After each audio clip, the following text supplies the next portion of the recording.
তিনবারের সাবেক প্রধানমন্ত্রী, বাংলাদেশ জাতীয়তাবাদী দলের মাননীয় চেয়ারপারসন, আওয়ামী লীগ সরকার যখন বিনা ভোটে রাষ্ট্র ক্ষমতা জবরদখল করেছে, তখন রাষ্ট্রযন্ত্র ব্যবহার করে মিথ্যা মামলায় তাকে সাজা দিয়েছিল।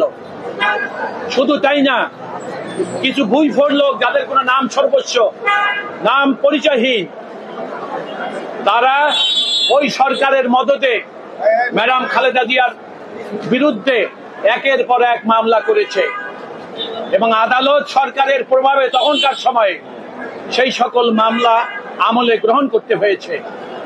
দিনের পর দিন ওই মামলার বাদী, যারা বাদী ছিলেন, তারা মামলা করেছেন এবং এই বাদী যারা, তারা প্রত্যেকে আওয়ামী লীগের পৃষ্ঠপোষক ছিলেন। আপনি এবি সিদ্দিক নামে একজন লোক ছিলেন, তিনি মারা গেছেন 4 বছর আগে, কিন্তু তার মামলা এখনো মরে নাই, যেটা আজকে খালাস পেলেন ম্যাডাম খালেদা জিয়া। অর্থাৎ সরকারের ইঙ্গিতে 5 আগস্টের আগ পর্যন্ত এই মামলায় যত আমরা ডাক চিৎকার করেছি, আদালতে নিবেদন করেছি, আদালত শুধু তারিখের পর তারিখ দিয়ে যেতেন, কারণ সরকারের পৃষ্ঠপোষকতা এই সকল মামলা ছিল। মামলা ছিল ম্যাডামের খালেদা জিয়ার জন্মদিনের মামলা। মামলা হলো মুক্তিযোদ্ধাদের সংখ্যা নিয়ে দেশের সাবেক প্রাইম মিনিস্টার কথা বলেছিলেন। তিনি বলেছিলেন যে যারা শহীদ মুক্তিযোদ্ধা, তাদের পরিবারের দিকে আমাদের খেয়াল রাখতে হবে, তাদের তালিকা করা অত্যন্ত জরুরি, জাতি তার কাছে ঋণী। সেটা নিয়েও একটা মামলা করেছেন। এবং মনে রাখবেন, আইনের কিছু কিছু ধারায় মামলা করতে হলে রাষ্ট্রের, অর্থাৎ রাষ্ট্রের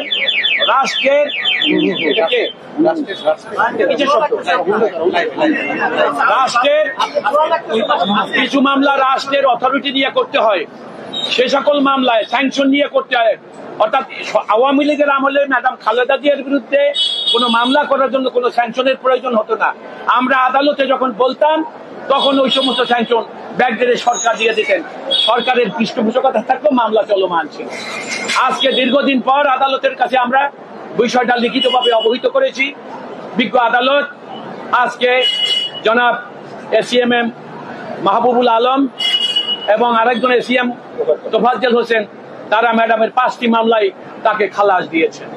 আপনাদের সবাইকে ধন্যবাদ। এই মামলাগুলো তো মিথ্যা মামলা ছিল, তাই এই মামলা মিথ্যা। এটা শুধু মিথ্যা নয়, এটা ছিল আওয়ামী লীগের সরকারের কাল্পনিক মামলা। এবং আমি বলেছি, কিন্তু নাম সর্বস্বহীন, পরিচয়হীন মানুষ, তারা আওয়ামী লীগের আনুকূল্য পাওয়া, দুর্নীতিতে সামিল হওয়া এবং রাষ্ট্রযন্ত্র ব্যবহার করে খালেদা জিয়ার নামে মামলা করলে সরকারের কাছাকাছি যাবে, দুর্নীতি করতে পারবে, সেই কারণে সেই অসৎ উদ্দেশ্যে এই মামলাগুলো করা হয়েছিল। আপনাদের সবাইকে ধন্যবাদ। আরেকটা বিষয়, আপনি একজন প্রবীণ আইনজীবী, অনেকদিন ধরেই এই বিচারাঙ্গনে আপনি অনেকের পক্ষে বিপক্ষে লড়ছেন। এই যে ক্ষমতায় থেকে যে আইনকে, আদালতকে ব্যবহার করা, বিচারকদের ব্যবহার করা, এটি কি ঠিক কিনা? ধন্যবাদ। এটা আর একদিনের প্রশ্ন, অন্য প্রসঙ্গে আমি উত্তর দেবো। আপনাকে অনেক ধন্যবাদ। আমরা পেলাম না যে আসলে এই যে বললেন রাষ্ট্রযন্ত্রকে ব্যবহার করে তারা হচ্ছে ভুয়া মামলাগুলো দিয়েছে, অভিযোগগুলো কি ছিল একটু যদি বলতেন। আমি আবার বলি, আপনি শুনুন, এই যে আপনারা শুনবেন, আমি বলছি শুনুন। ম্যাডাম খালেদা জিয়ার মামলা, যারা মামলা করেছে তাদের কোনো লোকাসকেন্দ্রি ছিল না। কেন মামলা করবে? তারা করেছে। মুক্তিযোদ্ধাদের সংখ্যা নিয়ে ম্যাডাম বলেছেন শহীদ মুক্তিযোদ্ধা, সেইটা মামলা করেছে। অর্থাৎ এই মামলাগুলা যারা করেছে, এই মামলাগুলা করার তাদের কোনো আইনগত অধিকার ছিল না, তারপরও সরকারের ইঙ্গিতে তারা মামলা করেছে। জন্মদিন এবং শহীদ মুক্তিযোদ্ধাদের সংখ্যা এবং একই, সবচেয়ে দুঃখজনক হলো আইনের বিধান হলো একই অপরাধ নিয়ে একের অধিক মামলা করা যায় না। কিন্তু গত সরকার ম্যাডামের বিরুদ্ধে ঢাকা, নড়াইল, যশোর, বাংলাদেশের বিভিন্ন জায়গায় একই অপরাধে একের অধিক 1, 2, 5 মামলা করেছে। সুতরাং আপনাদেরকে ধন্যবাদ। আপনারা কষ্ট দিয়েছে, আজকে সব মামলা 5 মামলা খালাস। ঠিক আছে, ভালো থাকবেন আপনারা। ধন্যবাদ।